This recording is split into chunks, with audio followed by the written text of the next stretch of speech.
Hello, and welcome once again to Voice Notes, a live journal where I talk things related to a resolute mind.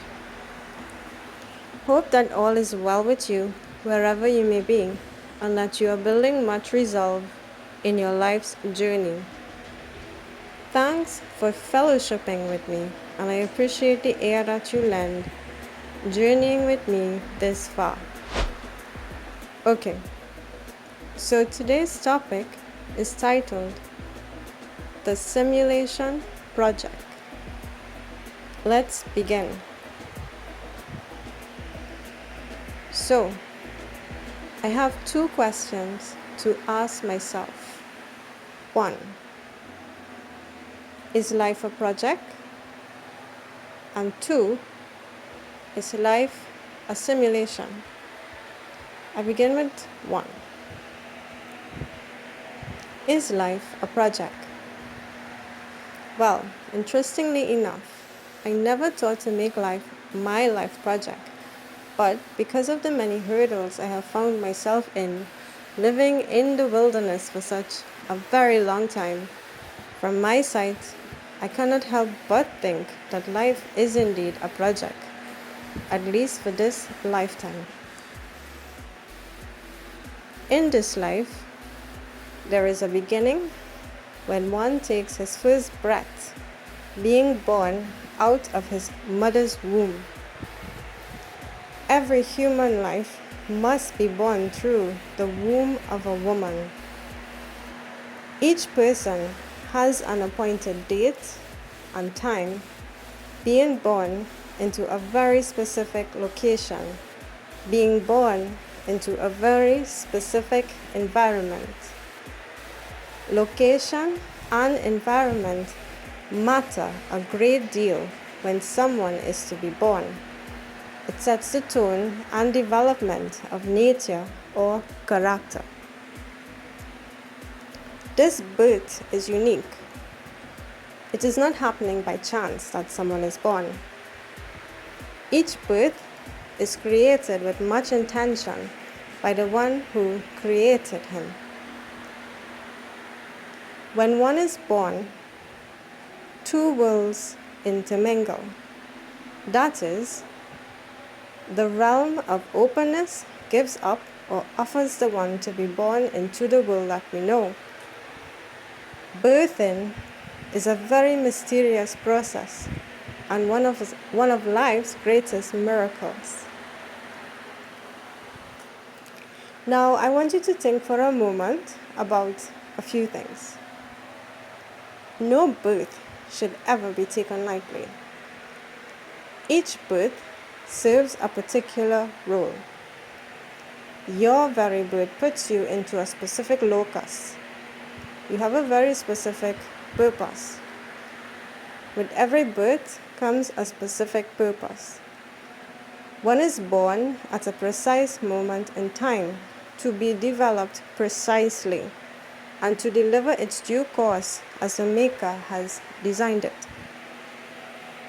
Timelines are already set, and for each placement, the conditions on how long an event lasts and when the next one begins are already set. It is written. Every event in time is precisely measured out. All this is taken into account. All is already thought about and prepared for you to run through and complete your life's course. In this life, there is also an end.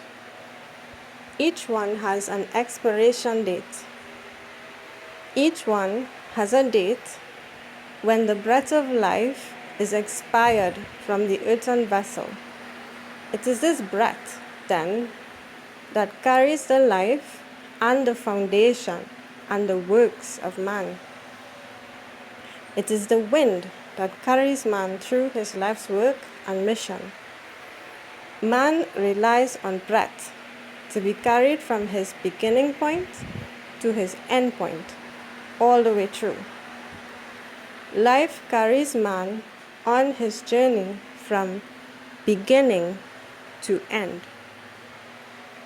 So, in this life, there is both a beginning and an end.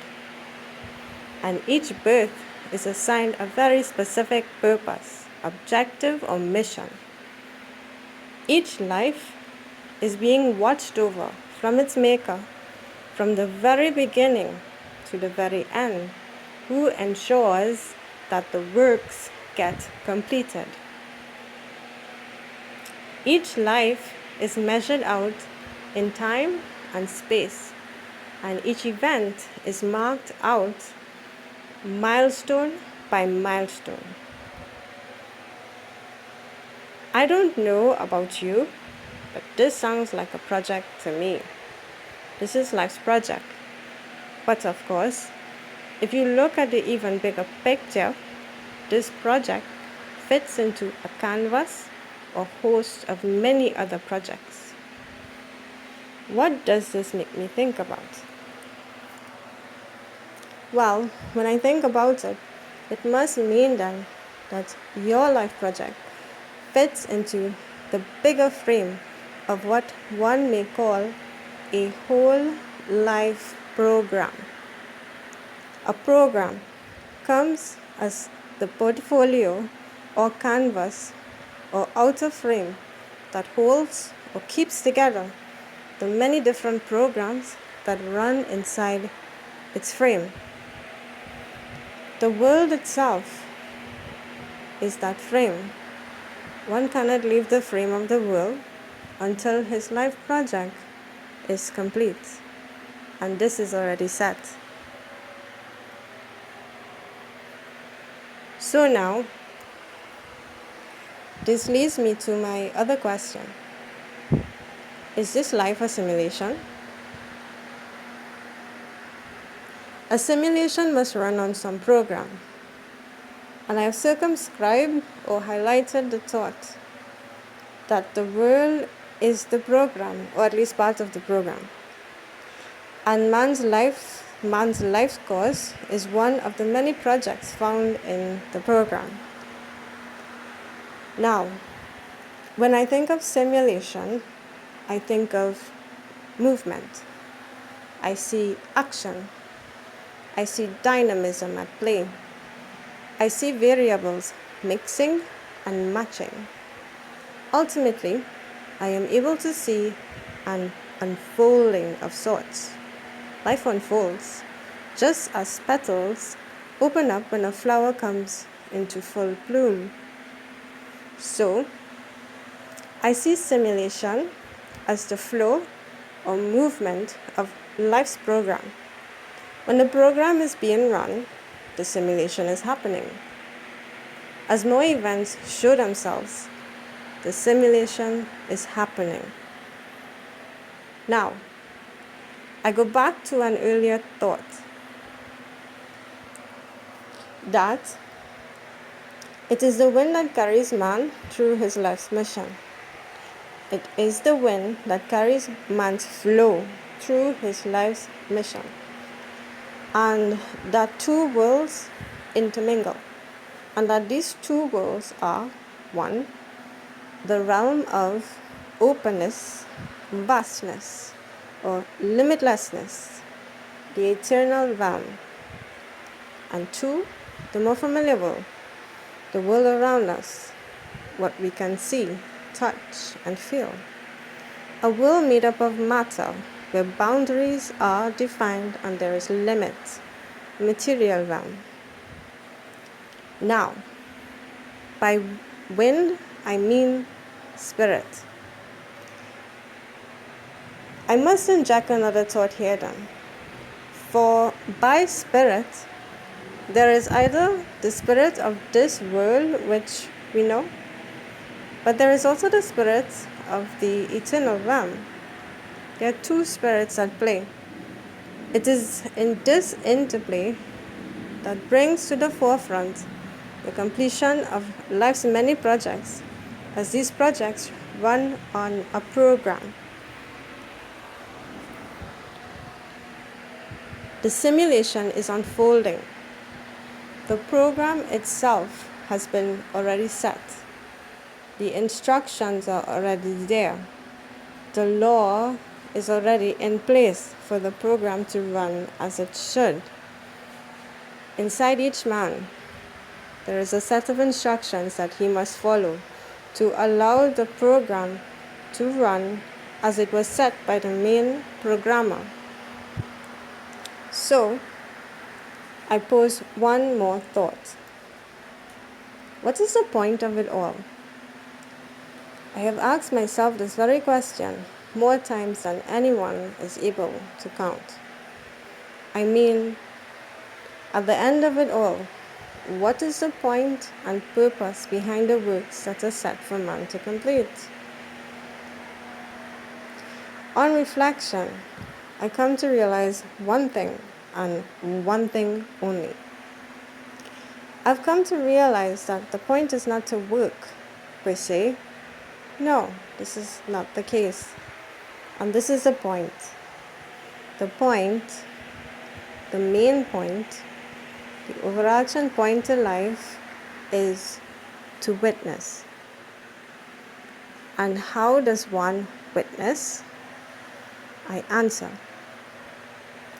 One is able to witness when he follows the instructions embedded inside of him. When man lays himself free to be used and lies obedient to the will of the one who created him, he witnesses. What does he witness exactly? He witnesses the ultimate power that ever existed and that will ever exist flow right through him.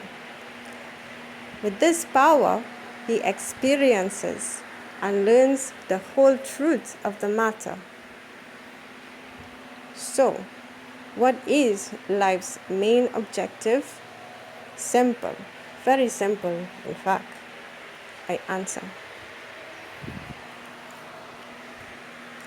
Life's main objective is to witness and to speak of the glory and works of the ultimate one, the highest of high, the most high, the unfathomable, the unreachable one, the illimitable, the one whose name cannot be truly uttered, the one whose awesomeness is beyond measure.